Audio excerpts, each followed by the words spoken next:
Shah, radiation oncologist, director of breast radiation oncology, and director of clinical research at the Cleveland Clinic.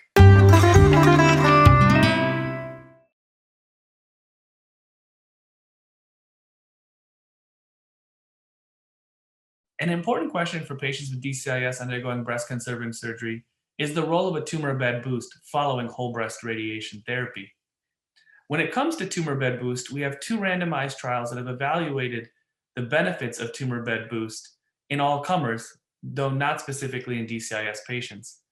These studies with long-term follow-up found a reduction in local recurrence with the addition of a tumor bed boost, though increased rates of fibrosis and telangiectasias were seen.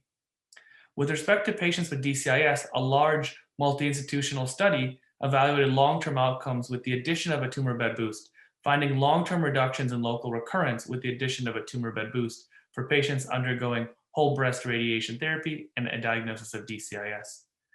With respect to deciding which patients should undergo a tumor bed boost with DCIS, I typically base my recommendation on the patient's age, the patient's margin status, the patient's estrogen receptor status, and I also consider their grade.